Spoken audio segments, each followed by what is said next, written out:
So you're interested in corporate event entertainment. Awesome.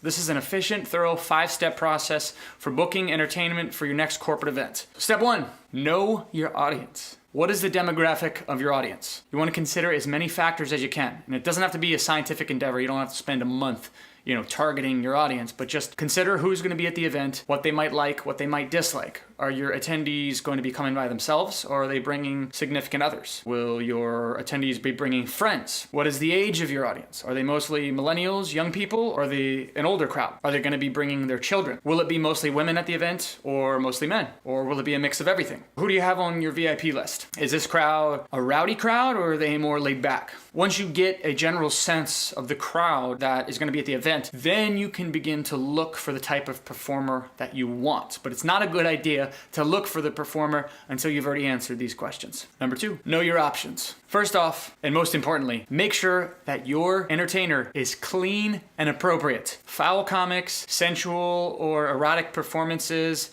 super loud rock bands, and innuendo-filled routines are generally going to get more cringes and complaints than laughs. Generally speaking, a G or PG rated show is going to be your best bet. Most performers in general are not inappropriate anyways, but it's something to think about because if you're not looking for this beforehand, it is really not good to find out once they're up on stage. This reflects poorly of you as an event planner. You could really offend somebody, potentially do some damage to your company's name, so you don't want that. Here are some of the most popular choices of entertainers for corporate events. A band, a full band, high energy and fun choice, but keep in mind, even the best bands are loud. They are very loud, and this is actually going to be your loudest choice. If your audience wants to dance and party, get a band. Get them out there on the dance floor. Just be wary if there's any volume restrictions of the event, or the event's going to be taking place later at night where there might be people within earshot. Consider the volume. But if volume is not an issue, a band is a very good choice. A solo musician. So this is another live music option, but with a more manageable volume. It's a lot easier to coordinate a solo musician than a band. There's way less space needed to set them up, and it's a lot easier for a solo musician to be a background performer than a band. A magician. So comedy magicians are a great choice for corporate events. Just make sure they specialize in corporate events. You should be able to go to their website, do a little bit of investigating. If you don't see something very specific about them specializing in corporate events, it might be awkward to have them because corporate events are distinctly different from a lot of other types of events. A comedian is another good choice, but just be wary of their routine's content. Make sure the comedian is not vulgar or offensive before you decide to book them. A caricature artist. So this is a very low stress option. There's no volume issues. People actually get a tangible product, a thing to take home when they're done. And it's pretty cool because you can have the caricature artist, if they're highly skilled, to integrate your visual aesthetic of your brand into the caricatures. A cirque performer. So this is a wild, inspirational experience like no other. Cirque performances are one of the biggest acts to coordinate, if not the biggest.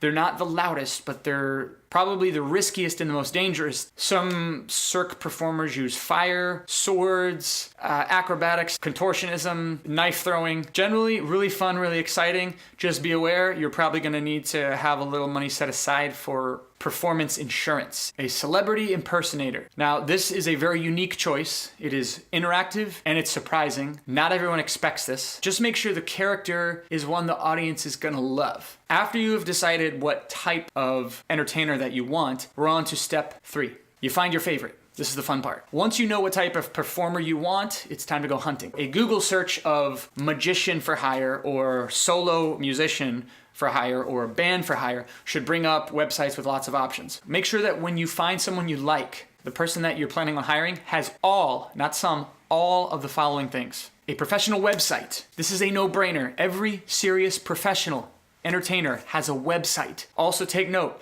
an outdated website probably means an outdated act. You want the website to be modern, to look good, to be reflective of their brand. This is a situation where it's okay to judge a book by its cover. Video or audio of their performance or talent. You want to see what you're buying. Watch several of their videos, or if they have a promotional video, make sure that you like what you see. Client testimonials. I cannot tell you how important this is. The more client testimonials, the better. Specific testimonials are the best. These are your assurance that the person you are about to hire is a professional, they are reliable, and they are good at what they do. The more client testimonials, the better. Experience. A person who has been doing something for 1 to 3 years is a novice. 3 to 5 years is an apprentice. From 5 to 9 years is a tradesman. 10 years or more, a master. So ask them how long they've been performing, or if they have a blog or a FAQ section on their website or a biography, you can look at that and see if there's any information where you can gather how long they've been playing. A degree or professional training. If you're getting ready to go on a flight to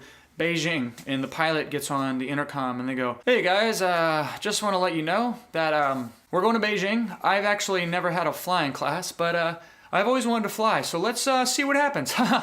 You should feel about that comfortable if you're about to spend a lot of money on an act and they don't have any professional training or education in what you're hiring them to do. Step number 4, get a quote. Now, some entertainers will have a contact form on their website, and the contact form on their page should generally ask you details of your event and allow you to request a quote from your entertainer. And if you don't see one, you can just send them an email. But when you send them an email, it's very helpful to include the following things, so that you don't waste time with a bunch of back and forth. Include your name, the number of guests at the event, the name of your company, the theme of the event if there is one, any special requests that you might have or anything unusual, and send them your budget. Sending this information up front will help streamline the communication between you and the performer, and it will guarantee that you will get a much faster answer. A lot of serious entertainers won't even respond without having all this information first. Booking and scheduling takes a tremendous amount of time in itself. So for full-time performers who do this, there's only enough time in a day to respond to serious inquiries, and some performers get a lot of inquiries. If they don't include a budget, the performer can't tell who's serious and who's lowballing. So just send this up front and just save yourself the time of the back and forth, and you'll get a response a lot faster. And do not, I repeat, do not simply book the entertainer who costs the least amount of money. This is the worst idea ever. This will be your event planning suicide. Price is one of the many factors, but with entertainment, you will get what you pay for. Pinching pennies here has led to nightmare performances. You do not want a discount train wreck. If someone's offering to play for $200, this generally means that they're not a professional. They do this part-time, they do this for fun, they're a hobbyist. The lower you go in the price range, the more you increase the likelihood of risk. You can also ask the prospective entertainer for references if you're on the fence, but generally, a big list of client testimonials should help you decide. Number 5, always get a contract. Sometimes there is a terrible accident or an unseen natural disaster, and you want to make sure that you are legally covered in any situation to get your money discounted and or refunded in every applicable situation. If your performer doesn't use contracts, don't book them. Seriously. Some performers request a deposit and some don't. Neither one of these is an indicator of more or less professionalism. This is just a personal preference of the performer. Don't read into that too much. That doesn't really matter as much as it matters to have a contract. Generally speaking, a deposit benefits the performer in its assurance for the performer that the booker won't cancel on them without them getting some take home. This was a lot of information in this video. I hope it was helpful. If this was helpful to you, please subscribe, hit the like button, scan around for my blog. There is a PDF, a little infographic associated with this video that you can reference to help guide you into making a good decision for your next corporate event entertainer.